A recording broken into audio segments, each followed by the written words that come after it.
기초입니다. 명리에서는 오행의 꽃이요 명리학의 기본이라는 육신을 사주팔자의 핵심이며 운명의 주인공인 귀신과 나머지 7글자와의 생극재화 관계를 나타내는 것으로 육신을 육친 또는 십성, 십신이라고도 합니다. 다시 말해서 사주의 주인공에 해당하는 귀신과 나머지 글자와의 생극재화 관계와 음양의 차이를 가려서 부모, 형제와 처자식 또는 남편과 부인과 같은 혈연 관계뿐 아니라 사회적 지위와 명예, 대인 관계, 지식과 기술, 권리와 임무, 의식주와 재물 등을 구분하는 것으로 보는 것입니다. 오늘은 명리와 김원둥갑과 비교 분석하면서 공부하도록 하겠습니다. 김원둥갑에서 가장 중요시 보는 것은 가택궁이요 처첩궁인 세궁을 맨 먼저 보는 것입니다. 가택궁인 세궁이 어느 궁에 있느냐이며 홍국수, 지반수와 천반수의 관계인데 합으로 짜여져 있느냐 아니면 형충파해로 짜여져 있는가를 보는 것입니다. 왜냐하면 평생을 함께 가야 할 동반자이며 부부 관계를 보기 때문에 무난하게 살 것인지 티격태격하며 살 것인지 아니면 헤어질 것인지를 보는 것입니다. 그리고 일간궁을 보는 것입니다. 세궁은 부부 관계를 보지만 일간궁은 사주 당사자의 사회 활동을 하는 영역이기 때문입니다. 이 또한 중요합니다. 다음은 부효궁을 봅니다. 부효라 하는 것은 나를 낳아준 아버지와 어머니를 말하는데 아버지를 볼 때는 동했는지 동하지 않았던 큰 궁을 아버지로 유추해서 보며 부효양수와 연간궁을 아버지로 봅니다. 어머니를 볼 때는 공궁을 유추해서 보며 부효 음수와 연지궁을 보는 겁니다. 그런데 어떤 명리책을 보면 정인의 해석을 남자의 경우에 볼 때 어머니, 외손자, 처남의 처, 장인으로 본다고 하며 여자의 경우에서 볼 때는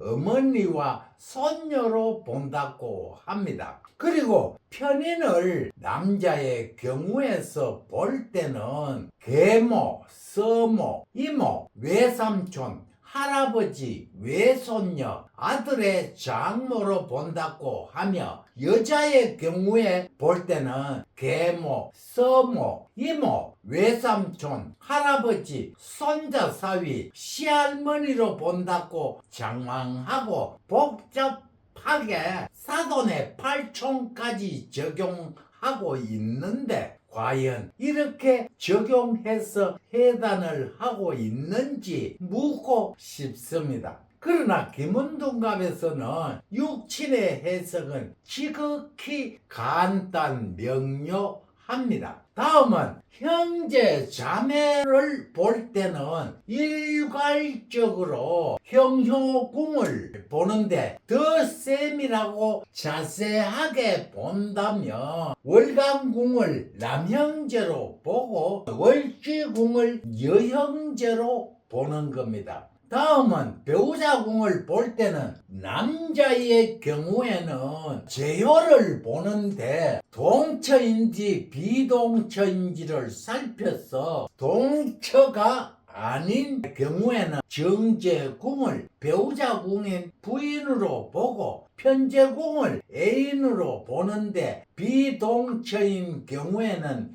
부인과 제요와는 인연이 박하다고 해석을 합니다. 여자의 경우에는 배우자궁을 관귀궁으로 봅니다. 이 또한 동처인지 비동처인지 잘 살핀 다음 비동처라면 정관을 남편으로 보는 겁니다. 그리고 직장으로서 거극, 수극, 승극, 공망, 대충방을 잘 살펴서 인연이 있다, 인연이 없다의 유무를 잘 살펴서 해단을 해야 합니다. 남자의 경우는 관이란 꿈이자 이상이며 직장으로 보는데 이 또한 동처인지 비동처인지 잘 살펴야 하며 연지를 작했는지 월지를 작했는지 아니면 시지를 작했는지에 따라서 그 사람의 직책이 정해지는 것이므로 김원동갑에서는 동처를 굉장히 중요시하므로 세심하게 잘 살펴서 해단을 해야 합니다. 명리에서 식신상관을 김원동갑에서는 손효라 합니다. 손효는 내가 하는 일 또는 자식으로 보는데 진궁을 장남으로 보고 간궁을 차남으로 보고 간궁을 셋째 아들로 보는데 손효 양수와 시간궁을 아들로 봅니다. 딸을 볼 때는 선궁을 장녀로 보고 이궁을 차녀로 보고 태궁을 셋째 딸로 보는데 소녀, 음수와 시지궁을 딸로 보고 해석을 합니다. 이렇게 해서 육신에 대해서 공부하였습니다. 사람이 태어나면서 걷는 사람은 아무도 없습니다. 엄마 품 안에서 놀다가 방바닥을 기어다닙니다. 그러다 어느 날 일어나 첫 발을 내디뎌 봅니다. 넘어지고 일어나기를 수없이 반복하는 동안 자신도 모르게 아장아장 걷기 시작하다가 그 다음에는 자신감을 얻어서 달려도 봅니다. 이 학문 또한 이와 마찬가지입니다. 수많은 학습을 통해서 외우고 익히고 실습을 통한 과정을 거치며 숙성해 가는 것입니다. 어떤 사람을 가방을 들고 10년 이상을 이 학문 저 학문을 배웠지만 끝내는 철학관도 해보지 못하고 중도하차하는 사람들을 제 주위에 많이 보아왔습니다. 참 안타깝습니다. 그만큼 인내가 필요하고 어렵고 힘든 학문입니다. 그러나 쉽고 시간을 단축하는 길도 있습니다. 어떤 책과 어떤 선생을 만나는 것도 시간을 단축할 수 있는 지름길이 될 수 있다는 것도 중요합니다. 낙심하지 마십시오. 용기를 가지시고 놓았던 책을 다시 잡으시고 공부하십시오. 분명 밝은 미래는 있습니다. 감사합니다.